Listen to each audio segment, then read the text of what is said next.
Buenos días, buenas tardes y buenas noches, desde donde quiera que nos estén escuchando. Esto es Noticias de Abajo ML, tu noticiero de medios libres, en la emisión del 19 de marzo de 2026. Esperamos que nos acompañen en este viaje a través de las justicias e injusticias que se viven en el mundo, en el movimiento social y en los pueblos. Sin más, vámonos con el menú informativo. Israel. El proyecto sionista continúa su escalada de violencia en el Banco Este con ataques diarios de colonos, asesinatos de palestinos y simultáneamente con una agresiva ofensiva al Líbano. El derecho internacional voltea a otro lado mientras se extiende el genocidio regional. Vamos a revisar dos notas. Una es de Causa en la Red, que nos dice 700,000 personas obligadas a huir del Líbano, así se llama. Y otra de F, el martirio de 4 palestinos en el Banco Este.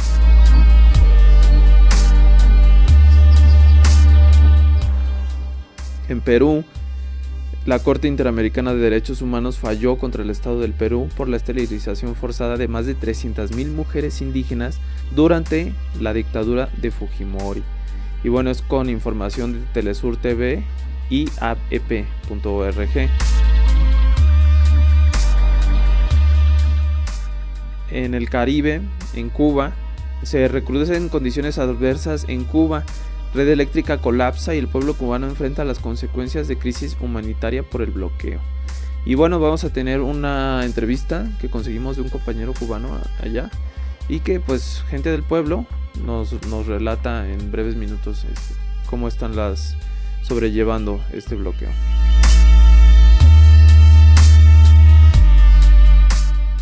Argentina, Escuela de Comunicación y Tecnologías Libres, formación para la defensa territorial y la autonomía técnica digital. Y bueno, vamos a tener un audio de Leila sobre la escuela común. Esta escuela es una iniciativa latinoamericana que este año será presencial en Buenos Aires. 10 días de formación en documentación social, servidores autónomos y cuidados digitales.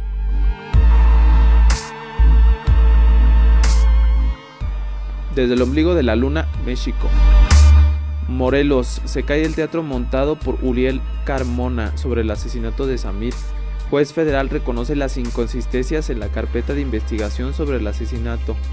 Fuente, Frente de Pueblos en Defensa de la Tierra, Morelos, Puebla y Tlaxcala.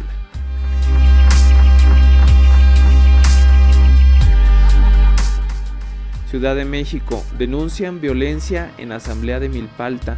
Acusan a grupos de choque ligados a la alcaldía de agresiones y amenazas. Esta es una situación que desgraciadamente ya se vivió en Xochimilco.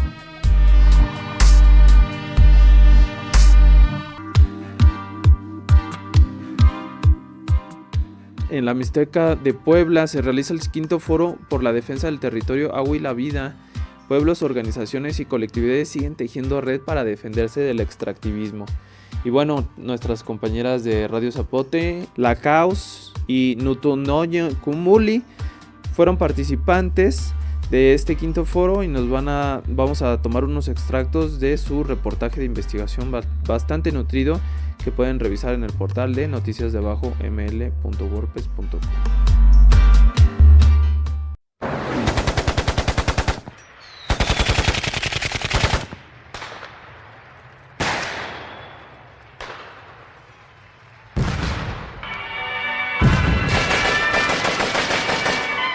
Latina, Guasábara.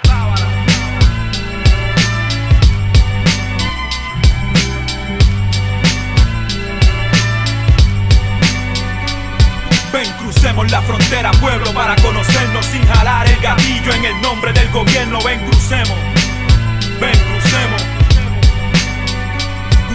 y vivamos libres. Que sobren los motivos y que sobren los minutos, los segundos, las horas. Que el abrazo de un hijo no sea por computadora. Y respetar a los viejos, vuelva y se ponga de moda sin ser volteado cada 24 horas. Llegar a la luna sin usar la metadona, sin caer a la lona, sin visa, pasaporte, ni carnet, ni tarjeta para el tráfico ilegal de niños, mujeres y hombres. Y que nadie pueda engañar, castigar, disparar, explotar y mandar a volar la esperanza de un hogar por cada familia herida en el campo de batalla, por cada veterano que perdió sus neuronas probando sus agallas y hoy reposa en el nombre de los dueños de su casa, los dueños de sus sueños, los dueños de su isla, los dueños de la CIA que le importa 3 carajos. Si florece o se liquida, pues su mayor interés es un punto de partida en cualquier lugar del mundo para guardar sus machinas. Máquinas de destrucción, nucleares y masivas pintadas por el welfare y cupones de comida a través de Univisión, CNN y Cristina. Hermano, la comodidad nos ha costado familia y el alma del trabajo nuestra América Latina. Con los precios más baratos se viste de factoría y no goza del buffet que con su mano cocina, porque sale más económico hacerle una letrina que bañarlos con impuestos de marca reconocida. Pero dime si en Miami existe un hospital donde operen a tu hijo sin tenerles que pagar. Y pregunta en Puerto Rico si cada niño se sabe nuestro himno nacional y le enseñan que Colón nos trajo la libertad hasta que a los 18 estén ready pa' matar. In God we trust. Por eso existen las rejas, por eso existen potencia, por eso nace la guerra, porque los males sociales no se debaten en la mesa, porque eso no es motivo para negociar. Y esto, mi pana, es la pura realidad. Y dale stop al CD si no quieres la verdad.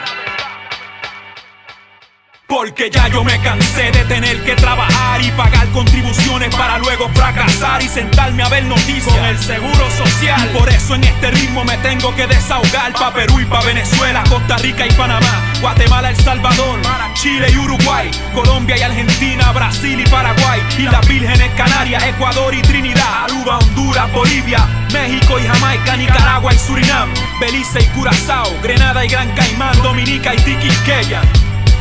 Desde mi Borinquen bella y mi Cuba, ¿dónde está? Como siempre, aquí, y una canción no basta y tantas cosas por decir. Compré mis utopías a costo de pensamientos y hoy mis 24 horas tienen su fundamento. Imagina un par de lentes con los que ves claramente que lo que siempre te han dicho no es así exactamente. Te construyen la guasábara, te la pasean por delante, te conviertes de repente en otro soldado en el frente. Es más, ya eres teniente por tus méritos de guerra. Hoy es Irak, mañana borran del mapa tu propia tierra y te subirán de grado en un acto bien solemne. Será un discurso de hazañas disimuladas de sangre. Mencionarán los caídos, ocultarán tantas muertes. Reconocerás a muchos latinos curiosamente. Te colgarán la medalla, el sello del inocente y gritarás emocionado: ¡viva el señor presidente! Pero al izar la bandera y el himno gringo tú cantes, notarás en ese instante que han añadido otra estrella. Y justo a su lado tu mente. Y justo a su lado tu mente.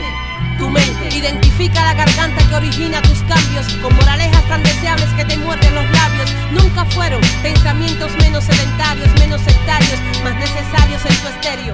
Y sin misterio, es más conciencia que llueve.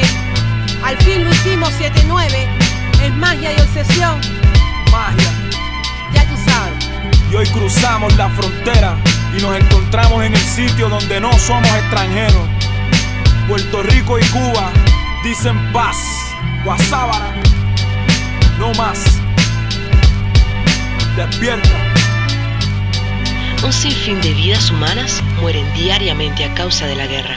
No condenemos al mundo a las armas ciegas de los gobernantes con sed de avaricia y venganza. Ahora solo faltas tú. Dile no a la guerra, sí a la paz. Aquí Maide, directamente de Panamá. Este es un grito de combate en contra de la barbarie imperialista. Voces que son semillas que florecen contra la guerra. Es Boca Floja, Ciudad de México, grita justicia.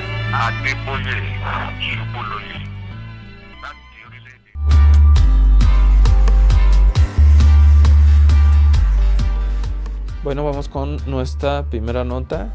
Se llama Israel. El proyecto sionista continúa su escalada de violencia en el Banco Este y en Líbano. Vamos a dar el reporte del Banco Este. El pasado fin de semana, cuando una familia viajaba en su automóvil, las fuerzas israelíes abatieron a tiros a un matrimonio y a sus 2 hijos de 5 y 7 años dentro de su vehículo. En el ataque, otros 2 hijos de la familia resultaron heridos por metralla. Desde enero de 2025, un total de 65 niños palestinos han muerto en Cisjordania, la mayoría por munición del ejército israelí. El suceso se produce en un contexto de creciente violencia en el territorio ocupado. Diversas organizaciones de derechos humanos y analistas señalan que los ataques de fuerzas israelíes y colonos se han intensificado desde el inicio de la guerra entre Israel y Estados Unidos contra Irán el pasado 28 de febrero, aprovechando que la atención internacional se centra en ese conflicto regional. Según el canciller palestina, Bassem Agabekian Shahin, los colonos ilegales llevan a cabo ataques diarios contra palestinos bajo la protección directa del ejército israelí. La organización israelí de derechos humanos B'Tselem documentó que entre el 28 de febrero y el 14 de marzo, al menos 13 palestinos murieron en Cisjordania a manos de fuerzas israelíes y milicias de colonos. El asesinato de la familia de Tamun se ha convertido en el símbolo más trágico de esta escalada de violencia que, según los expertos, busca consolidar el control israelí sobre el territorio palestino. En Líbano, la crisis en Líbano deja 700.000 desplazados por ataques israelíes, la mitad son niños, según UNICEF. Una escalada de la violencia por parte de Israel está sumiendo a Líbano en una profunda crisis humanitaria. Este jueves, el Fondo de las Naciones Unidas para la Infancia, UNICEF, aproximadamente 700.000 personas se han visto obligadas a huir de sus hogares debido a las intensas incursiones del ejército israelí en los suburbios del sur de Beirut, el Valle de la Beca y otras zonas del sur del país. Las personas desplazadas se enfrentan condiciones de vida extremadamente duras en refugios temporales. Muchas familias duermen a la intemperie o en instalaciones abarrotadas como el estadio deportivo Camil Chamoun en Beirut, transformando en un improvisado campamento. La situación se agrava por el alto número de víctimas mortales. El Ministerio de Salud Pública libanés reportó que solo el pasado 2 de marzo al menos 83 niños han perdido la vida a causa de los bombardeos, de un total de más de 500 mártires en los recientes ataques. Los niños están siendo asesinados y heridos a un ritmo alarmante, expresó con consternación Edward Bigbeder, director regional de UNICEF para Oriente Medio y el Norte de África.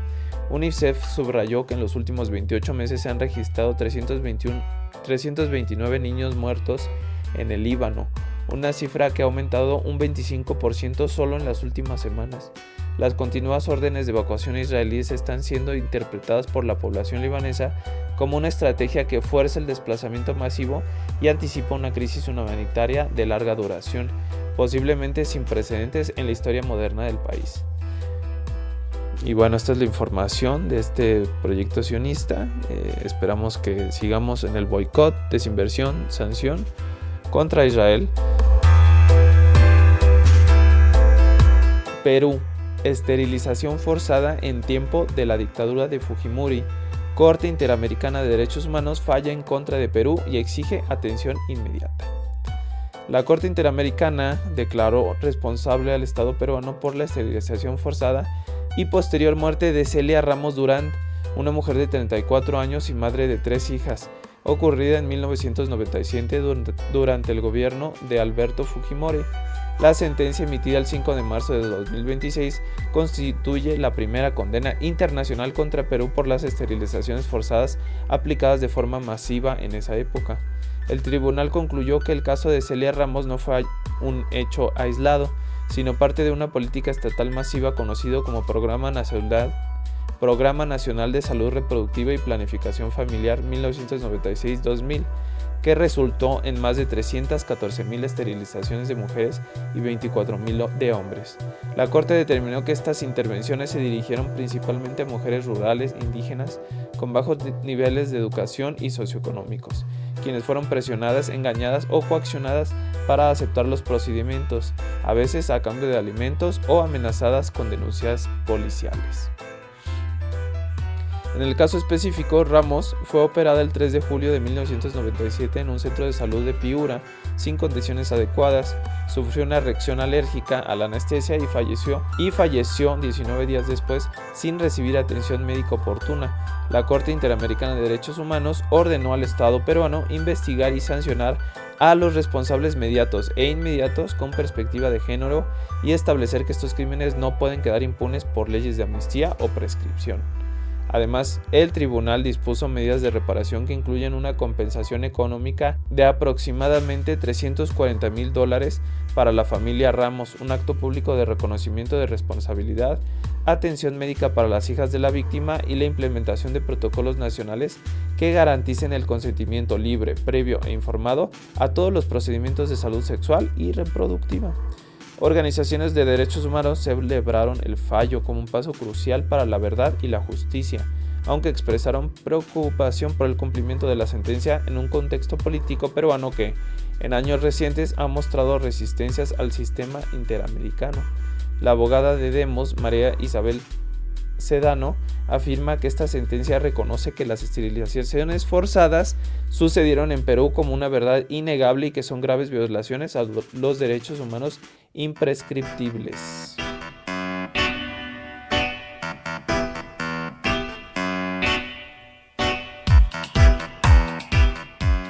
Cuba bajo asedio. El recrudecimiento del bloqueo estadounidense sume a la isla en una crisis humanitaria. Cuba enfrenta una de las crisis más graves de su historia reciente debido al endurecimiento sin precedente del bloqueo económico, comercial y financiero impuesto por Estados Unidos. Desde enero de 2026, la administración de Donald Trump ha intensificado las sanciones con un bloqueo naval de facto que impide la llegada de petroleros a la isla, provocando un colapso energético total.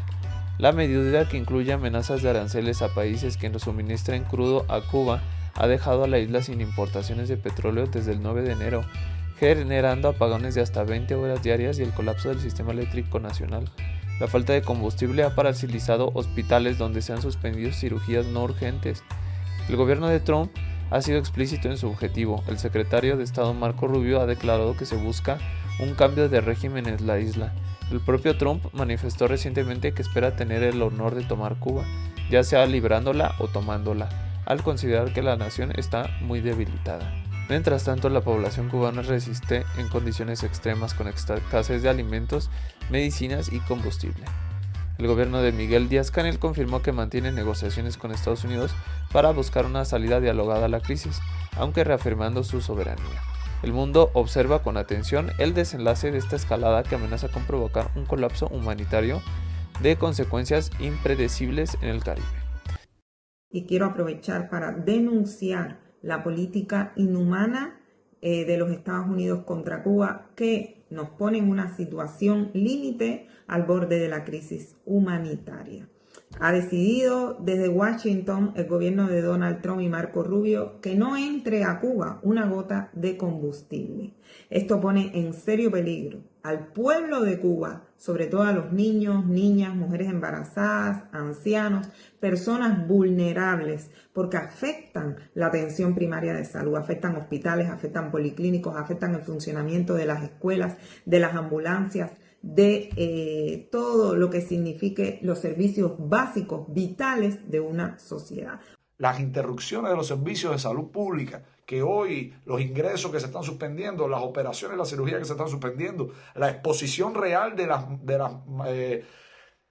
embarazadas y sus bebés, que es una situación real a lo que se está exponiendo el país al operar en estas condiciones, cuando se le puede afectar el fluido eléctrico en cualquier momento, donde los generadores de emergencia de los hospitales están con muy poco combustible, algunos no tienen y los que tienen los están reservando para realmente la opción cero. Estas circunstancias son bastante traumáticas para cualquier familia y para cualquier sociedad. Es un reto muy difícil hablar de Cuba hoy, entre tanta escasez, difícil situación económica, escasez de productos, de muchas horas, a veces más de 24 horas al día, sin electricidad en los hogares, sin gas, muchas veces sin los elementos esenciales para cocinar, y con muchas inquietudes, desafíos, obstáculos, problemas para la familia, y cuando lo doméstico se afecta también la fibra de un país también se siente.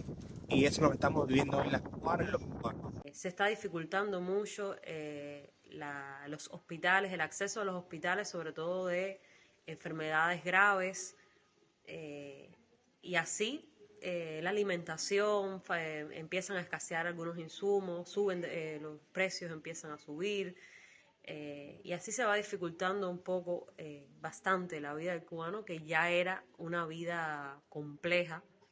En mi entorno familiar, la situación se refleja en los apagones cada vez más prolongados.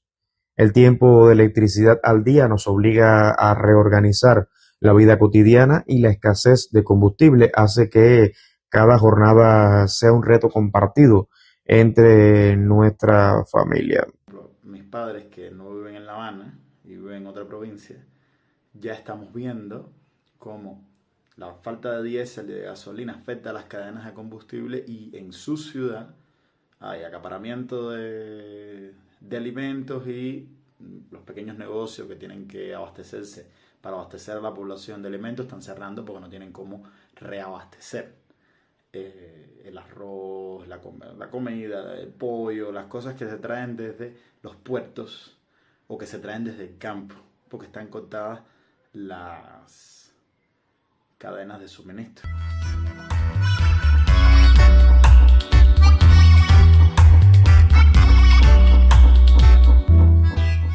Argentina. Escuela de Comunicación y Tecnologías Libres, formación para la defensa territorial y la autonomía técnica digital. La Escuela Común es una iniciativa latinoamericana que este año será presencial en Buenos Aires. 10 días de formación en documentación social, servidores autónomos y cuidados digitales.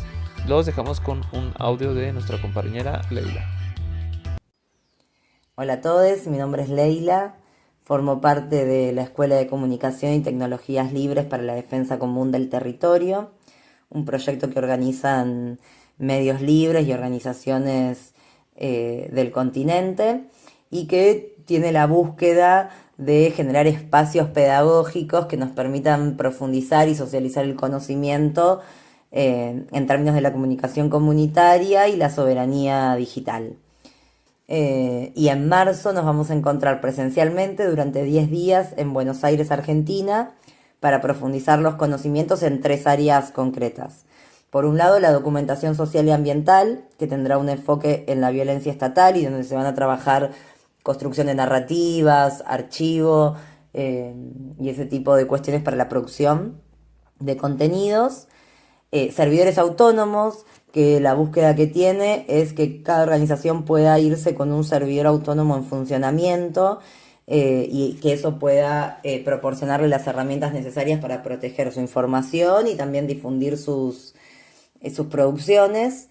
Y este año agregamos un área pedagógica que tiene que ver con cuidados digitales y que lo que busca es dotar de herramientas de análisis, prevención y mitigación de riesgos de lo que llamamos la vida digital de nuestras organizaciones y de las personas que las integramos. En particular, este año vamos a estar haciendo un ejercicio práctico que va a ser bien interesante y que motiva mucho y muy potente, que tiene que ver con participar de la marcha del 24 de marzo, que es la Marcha por la Memoria, Verdad y Justicia, y que se cumplen 50 años del último golpe cívico-militar en Argentina, y que es una movilización con mucha potencia en donde se van a poder poner en la práctica las herramientas que pensemos previamente. Nuestra búsqueda tiene que ver con acompañar estos proyectos y fortalecer sus capacidades de documentación, archivo y comunicación segura. Este proyecto surge después de varios proyectos que llamamos caravanas de medios libres y que tenían que ver con viajar a un territorio, hacer la cobertura de las luchas y las resistencias del lugar, pero también sobre todo a capacitarnos y aprender entre nosotros. Creemos que muchas de nuestras organizaciones y medios comunitarios y colectivas recurren al aprendizaje autodidacta, y nos parece súper importante socializar ese conocimiento, hacer puestas en común, construir, ya sea desde un protocolo de seguridad hasta producciones propias, hasta compartir el uso de servidores autónomos. Eso va a fortalecer las redes y construir articulaciones dentro de la Vía Yala mucho más fuertes, para fortalecer también así, valga la redundancia, las resistencias. Así que un poco esta articulación latinoamericana surge de esos diferentes procesos que fueron las caravanas de medios libres y las escuelitas en diferentes puntos del continente, y que ahora se nuclean bajo este nombre, ¿no?, que incluye la comunicación y las tecnologías, entendiendo que se requiere de una actualización permanente para entender cómo es esa vía digital, cómo estar ahí, cómo protegernos, cómo cuidarnos entre todos.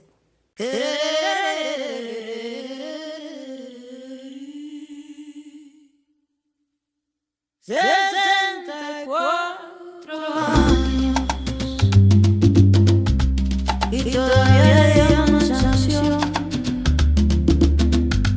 Cuando el hambre se calcula, eso es tortura y control. Y el mundo ya se acostumbró a esta inhumana situación. Si no hay bombas en el cielo, no lo llaman agresión. En Palestina el estruendo revienta una habitación. En Cuba el golpe de mudo, pero corta producción. En Palestina el daño es visible, en Cuba restricción. Distinto uniforme y razones, misma ambición de decoro. No toda guerra tiene misiles, ni sale en televisión. Hay guerras que usan el hambre como arma de presión. Es la misma arquitectura de dominio y opresión. Cambian armas y discursos, pero no la intención. Si prolongan el castigo, se desgasta una nación. No hace falta dinamita para romper un corazón. No es ajena la herida, aunque no sea tu país. La indiferencia que aceptas mañana puede tocarte a ti. Quien ordena la bomba desde cómoda posición también sostiene lo que asfixia a la población. Si son tan malos como dicen, ¿por qué tanto temor? Dejen libre a la isla para que veamos el error. Si lo que dicen es cierto, no necesita presión. La verdad no usa hambre para probar su versión. Yo no nací en la isla, pero me duele la opresión. Si a mí me pesa el silencio, ¿qué excusa te queda a ti hoy? La dignidad no tiene frontera, no depende de nación. Cuando aprietan a un pueblo, que retumbe la indignación. Y aún así Cuba canta y Palestina resiste. Eso es lo que no soportan, que el desafío persiste. Recuerda que no se arrodilla, le endurecen la presión. Hay ego que no tolera que alguien diga que no. No es política lo que castiga, es orgullo y decisión. Le molesta que no vale la mirada ni el corazón. No es ayuda lo que falta, es romper la intimidación. Que el mundo no normalice la violencia sin explosión. La asfixia también es crimen contra la humanidad. La asfixia también es crimen contra la humanidad.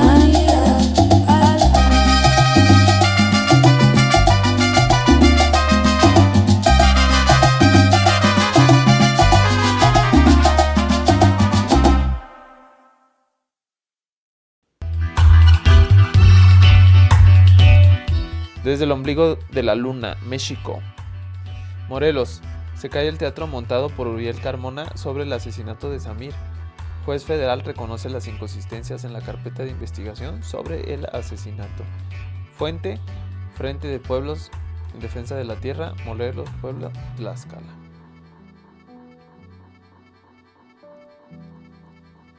A casi 4 años del inicio del juicio, se dio la absolución al único detenido como presunto culpable del asesinato de Samir Flores. El día de 13 de marzo de 2026, el juez federal emitió sentencia sobre el único detenido como presunto culpable del asesino de nuestro compañero Samir Flores Soberanes, Por un lado, el juez reconoció que quedó demostrado en el presente juicio que existió un móvil para asesinar a Samir, su activismo social ante el proyecto Integral Morelos y por sus denuncias como comunicador comunitario. El juez federal dio la absolución a Javier N. al calificar de deficientes e inverosímiles las entrevistas de los principales testigos de la teoría del caso, al concluir que la forma en que la Fiscalía de Morelos, que en este entonces está encabezado por Uriel Carmona, incorporó estos testimonios en la carpeta de investigación, denotando muchas inconsistencias y que pareciera que la Fiscalía buscaba ocultar algo más grande. Se lo venimos diciendo a la Fiscalía Especializada en Delitos contra la Libre Expresión, FADLE, desde hace 3 años, cuando supimos que continuaría con el mismo guión de Carmona. La investigación sobre el asesinato de Samir era un montaje mal hecho de la Fiscalía de Morelos para distraer y encubrir a los autores materiales e intelectuales del asesinato de nuestro compañero Samir Flores Soberanes, y a pesar de ello insistió en continuar con esta acusación, en vez de evidenciar las anomalías de la integración de la carpeta y enfocar sus esfuerzos a desarrollar su propia investigación. Y a pesar de ello, citó a declarar a la familia de Samir y a compañeras y compañeros de lucha, someterlos a un proceso desgastante por casi 4 años. Los testimonios, por más cuidado que quiso poner la FEALDE, fueron revictimizantes, dolorosos e innecesarios. Solo fueron utilizados para tener más elementos alrededor que presentar y querer tapar o suplantar las deficiencias de la acusación y la construcción de verdad de Uriel Carmona. Al continuar con el guión construido por la Fiscalía de Morelos, se le cayó la teoría del caso a la FEADLE, la cual era una imagen clara de a quién perseguir, pero imposible de reproducir en el juicio y de ser creíble los testimonios ocurridos. Con respecto a los pueblos y a los que buscamos justicia para Samir, le demostramos a la Federación que teníamos razón. Uriel Carmona construyó una carpeta de investigación a modo en el caso de Samir, y alrededor de esta construcción hay una serie de posibles delitos que se cometieron, como lo son la construcción de testimonios y testigos, la desaparición forzada de testigos, el asesinato de testigos, posibles declaraciones bajo tortura, golpes o tratos crueles e inhumanos, declaración de hechos falsos ante el juez, ocultamiento y desaparición de carpetas de investigación, entre otros. Pues a pesar de que los testigos antes de su asesinato y desaparición manifestaron temer por sus vidas, la Fiscalía de Morelos no dio protección a los testigos. La FEADLE tendrá que ser humilde y aceptar que se equivocó en concentrar todos sus esfuerzos en un caso que perdió desde el inicio porque no tenía consistencia la investigación de Uriel Carmona, pero tampoco empieza desde cero. Si realmente está interesada en dar con los culpables del asesinato de Samir, tiene que investigar y llamar a declarar a López Obrador, Uriel Carmona, Cuauhtémoc Blanco, Hugo Eric Flores, Valentín Lavín, Angelina N. y Humberto Sandoval, y ahora también a los policías ministeriales que pudieron incurrir en delitos cometidos como funcionarios públicos en la Procuración de Justicia, al rendir declaraciones falsas en el juicio sobre los principales testigos que dan cuenta a quienes mataron a Samir, pues hay que preguntarles por qué declararon con falsedad antes de que huyan o los maten, que no se le desea a nadie, pero es desgraciadamente el patrón que ha llevado a la investigación de quien asesinó a Samir. Además, se debe investigar toda la cadena de mando de la Fiscalía de Morelos, desde el Ministerio Público hasta el exfiscal Uriel Carmona. Con lo desahogado y demostrado en el juicio, mala actuación y posible encubrimiento de la Fiscalía de Morelos, preguntamos: ¿por qué le interesaba encubrir el asesinato de Samir o construir testimonios sobre el asesinato de Samir? ¿A quién quería proteger Uriel Carmona? Quienes verdaderamente saben quién mandó matar a Samir son los de arriba. Por eso se cubren entre ellos mismos, se enrollan como serpientes y se esconden para ocultar las cabezas de los culpables. Se niegan a citarlos, a declarar, se niegan a investigarlos, se niegan a mirar lo que está frente a sus ojos, lo que es evidente. Nos preguntamos, ¿la FEADLE continuará con esta metodología novelesca de inventarse nuevos personajes, testimonios y guiones absurdos? ¿O realmente hará una investigación seria, comprometida y ética para dar con los asesinos materiales e intelectuales de nuestro compañero? Con la resolución del juicio se caen los principales elementos de la investigación sobre los autores materiales del asesinato de Samir, pero se abre una nueva línea de investigación. ¿Por qué la Fiscalía de Morelos fabricó pruebas en el asesinato de Samir? Pues quien distrae y fabrica pruebas tiene un interés y participación en el asunto. Una vez más insistimos en que se cite a declarar e investigue a López Obrador, Uriel Carmona, Cuauhtémoc Blanco, Hugo Eric Flores, Valentín Lavín, presidente municipal de Temoac, Angelina N. y Humberto Sandoval. En la investigación del asesinato de Samir se deben de usar los entornos, las referencias, los señalamientos directos e indirectos en un contexto de hostigamiento contra una persona defensora de derechos humanos. Se debe entender la complejidad contextual material que se observa para llegar a la verdad de los hechos que acontecieron el 20 de febrero de 2019 entre las 5 y las 6 de la mañana en la comunidad de Amilcingo, en la puerta de su casa donde fue asesinado el locutor de la radio comunitaria Amilcingo, luchador social y líder en su comunidad e integrante del Frente, Samir Flores Someranes, quien pagó con su propia vida el defender sus ideales y los derechos de su pueblo. 3 días antes de la consulta nacional sobre el destino del proyecto Integral Morelos. Basta de simulación. Queremos tierra y agua para todos, no morir por dinero. Frente de Pueblos en defensa de la tierra y el agua, Morelos, Puebla y Tlaxcala. No quisimos recortar esta nota por la importancia que tiene y por el seguimiento a la pérdida de uno de nuestros compañeros del movimiento de medios libres y de comunicación comunitaria en México.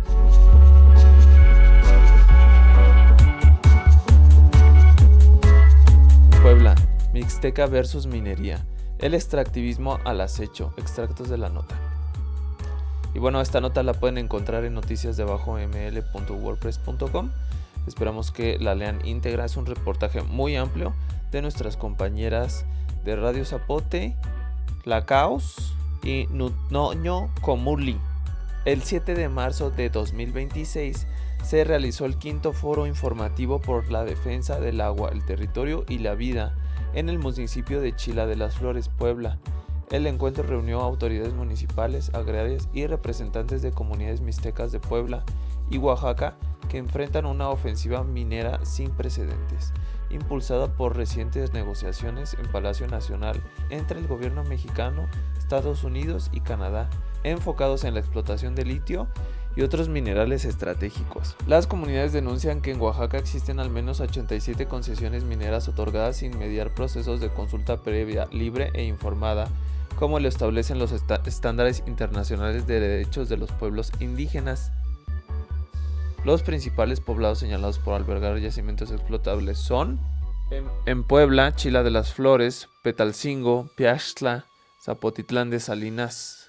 En Oaxaca, Santiago Huaclilla, Santiago Ayuquililla, Tamazulapan del Progreso y Santiago Tamazola. Uno de los hallazgos en el foro fue la existencia de un patrón sistemático de intrusión previa a la explotación. Habitantes de diversas comunidades denunciaron la presencia recurrente de personas que realizan inspecciones sin consentimiento, muchas veces presentándose como académicos de alguna universidad o como personal del Servicio Geológico Mexicano. Estos individuos, que se transportan en camionetas sin rotular, extraen muestras de suelo que posteriormente entregan a empresas mineras transnacionales. Quienes se oponen a estas incursiones son hostigados y perseguidos. En Sabesteban, Atlahuaca, Mixteca Alta oaxaqueña, la situación es crítica con los incendios forestales. Durante el desarrollo del foro permanecían activos 6 incendios presuntamente intencionales. El caso más grave ocurrió en la zona de conflicto agrario entre San Juan Mixtepec y Santo Domingo Yosoyama, donde ardieron 1.500 hectáreas sin que el Estado interviniera oportunamente. Otro de los señalamientos fue la denuncia de la presencia del crimen organizado, como hemos dicho en este noticiero anteriormente, y que bueno, ya están 12 desapariciones de 2 luchadores sociales por esta relación minera-narcotráfico. Y dice el foro, son un foco de infección que siembra el miedo entre la población para facilitar la extracción ilegal de minerales. A esto se suma la militarización del territorio. La Guardia Nacional se instala en Oaxaca de León en paralelo al impulso de proyectos turísticos y mineros en la región. Otro de los puntos graves es la crisis hídrica, que ocupa un lugar central en las preocupaciones comunitarias.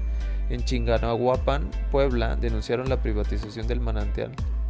En Santa María Zacatepec, un cacique local busca apropiarse de una represa construida de la época del presidente Lázaro Cárdenas. En Río Limón hallaron un dispositivo de medición de minerales que fue entregado a la Guardia Nacional, así como mojoneras que han intentado retirar sin éxito. Les compartimos el calendario de movilizaciones. 22 de julio, acciones estatales de rebeldía contra la minería. 22 y 23, Foro Nacional por la Defensa del Agua, el Territorio y la Vida, Tehuacán, Puebla. 27 de junio, 22 y 23 de agosto. 27 de junio, Sexto Foro Regional en Chazumba, Oaxaca. Y bueno, todo esto pues entendemos que el Estado mexicano tiene una política de facilitación del extractivismo en el país, y bajo el actual gobierno supuestamente de 4T científico y a favor de los pueblos, pues en realidad están a favor de las transnacionales por encima de la vida y la salud de los ecosistemas. Las comunidades mixtecas Ñusabi, Nahua e Inguihua lanzan la alerta: están en peligro los cerros, los ríos, el agua, los minerales sagrados y las conexiones ancestrales. Y bueno, ahí los dejamos con esta información. Esperamos que este noticiero los llene de mucha indignación y los prepare para estar informados en esta crisis mundial y quiénes son los que realmente nos están afectando y deteriorando nuestros ecosistemas, nuestro consumo de agua, en fin, todos los graves efectos que tiene la minería y los proyectos extractivos en cualquier país.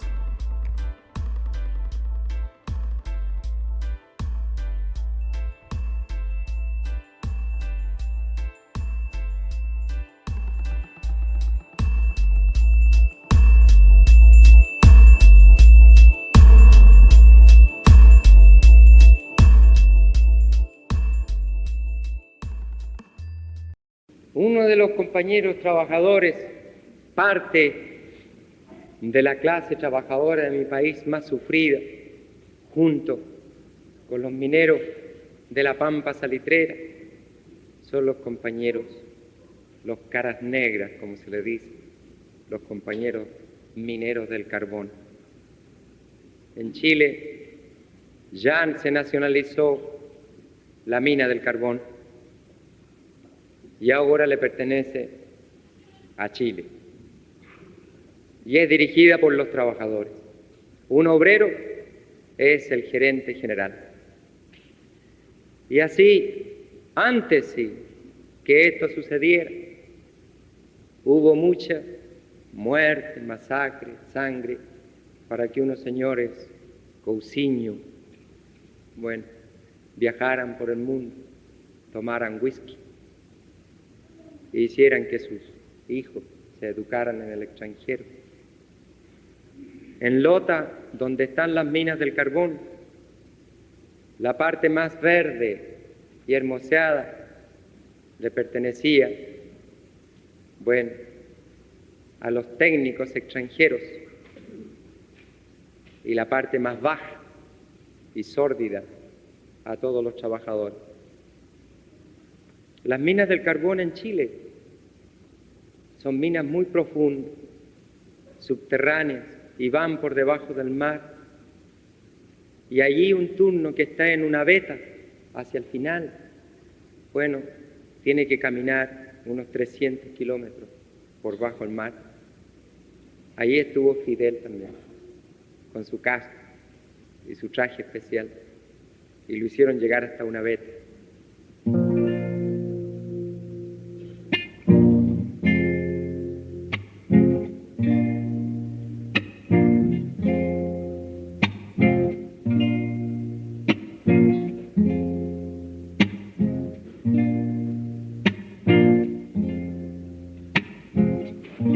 Canción del minero.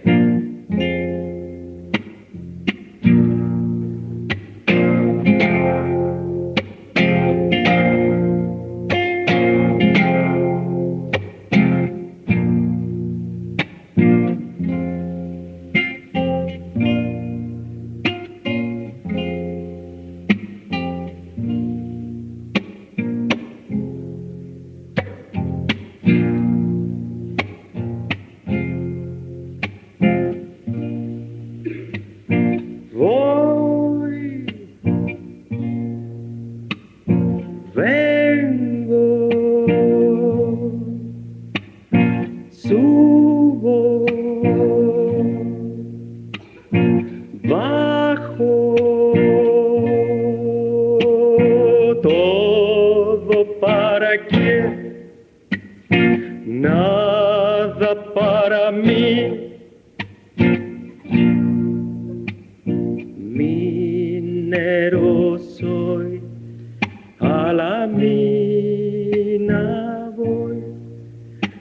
la muerte voy, minero soy.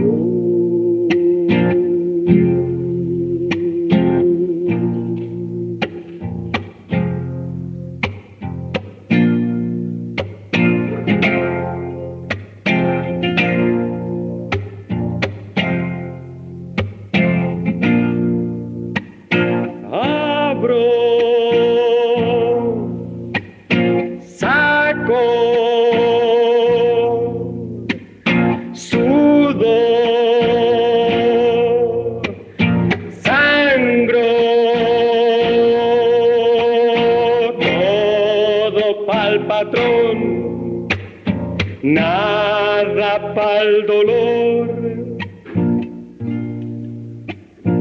minero soy, a la mina voy, a la muerte voy, minero soy.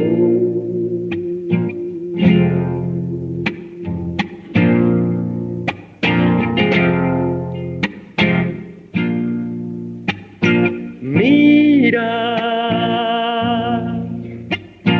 oye,